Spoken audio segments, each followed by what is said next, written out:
sheekh maxamed cumar diriir waxaad ka mid tahay culimada waaweyn ee dalka amba Soomaaliba ugu waaweyn ilaahay khayr ha ku siiyo waxa dadku isweydiiyaan inta badan oo nagu maqaalaa in xilalka dhanka dawliga lagu magacaabayo aad ka cudur daarato bal dadka caaw u bayaami sababta xilalkaasi aad uga cudur daarato anna su'aasheedii u dambeysay weeye runtii dhinaca warbaahinta way ka yarbaxsan tahay waxaa jira fariiqooyin dhinaca culimada ah oo magacyo kala duwan leh oo dhulka Soomaalida ka jira fariiqooyinkaasi way badan yihiin magacyana way la baxaan sax miyay tahay islaamka dhexdiisa in inta culimo ay urursato magac gaara ay la baxdo taasi waa taa magac gaara ay la baxdo haddii ay se sax tahay adigu sheekh diriir ahaan firqadee ku jirta ma itisaam baa tahay ma salaf saalix baa tahay ma qaadiriyaa tahay way sheekhiin waad mahadsan tahay sida qurux badan ee barnaamijka dabcan su'aalaha nooga jawaabtay waxaanu nidhi sheekha su'aalaha saxaafadda uun ha weydiinina siyaasaddana u yar dhex raaciya ataabaynaan inta badan is arag inta badan khilaaf dhinaca siyaasiya ayaa dalka marar badan ka dhaca waxaana la arkaa culimada qaar oo cumaamada loo ordo oo arrintaa khilaafka siday u xallin lahaayeen gala adiga inta badan laguguma arko waxaana la yidhaha sheekhu uu ka muquurtaa maxaa keenay in aad arrintaa ka muquurato bismillah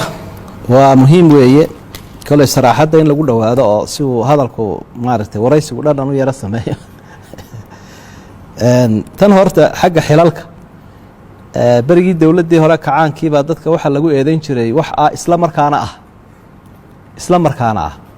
macnaheedu waxa qofku xilkan uu hayaa haddana ku labaad buu hayaa haddana ku saddexaad buu hayaa marka eedaymaha lagaga caban jiray ka mid ahay dadkuna waxay ku fiican yihiin in ay takhasusaad kala yeeshaan qofba meel lagu ogaado qofku markuu daaci yahay horta waan ka cudur daaranayaa taa tiri culimada waaweyn baad ka mid tahay anuu ardaydaan isku tiriyaa qofkuna inuu maaragtay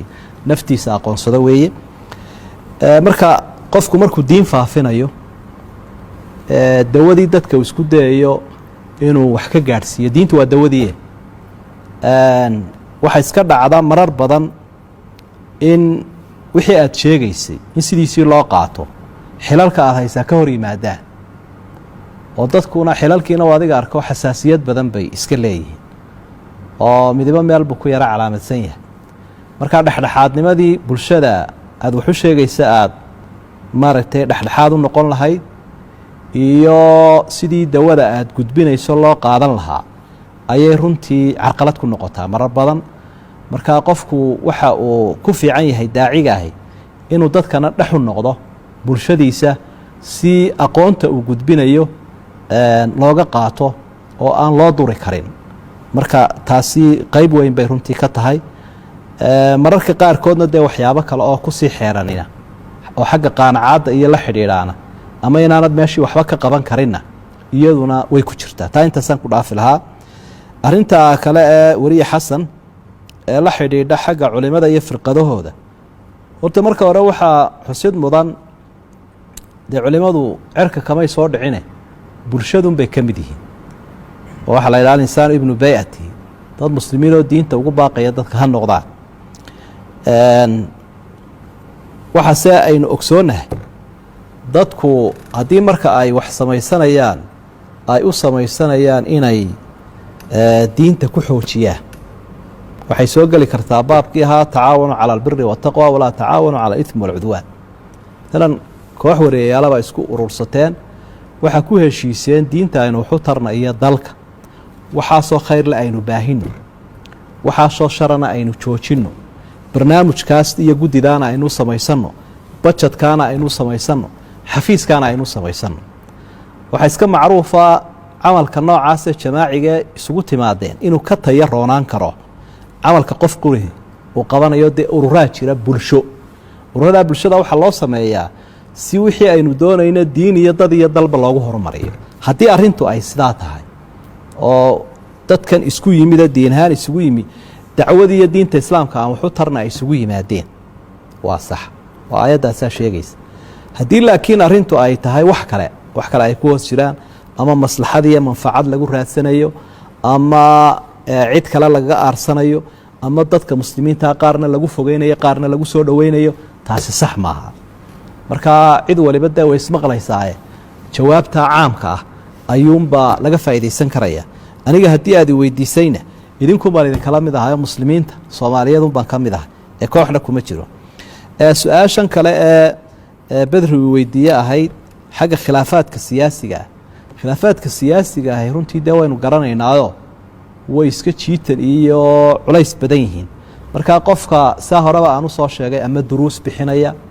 ama kulamadii dacwadda iyo muxaadaraadkii wada markuu arrimahan oo kale iyo shirarkan dhex galo wax badan baa barnaamijkiisii iyo dacwigaha iyo macalinimadiisii ay keenayaan inay runtii carqalad ku noqdaan beryo hore oo wadanku inuu khalkhal galo laga yarbaqi jiray mararka qaarkood waaba geli jirnay eed badanina way naga raaci jirtay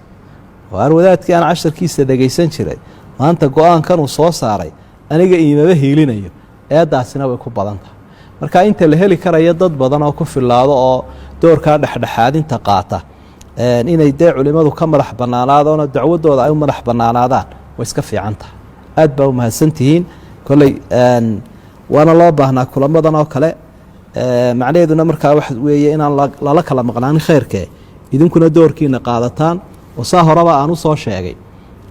idinkaa laga yaabaa culimo badanoo wax akhriya inaa ka ajri badan kartaan ama ka faafin badan kartaan aqoontii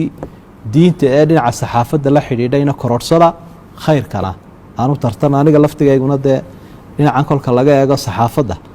iyo dee wax la baahiyey una 30 sane u dambeeyey waa isag joognuunoo mar aan wax gudbinayna iyo marax ka duubayna dhinacana wadi kaga tirsanahay waa mahadsantii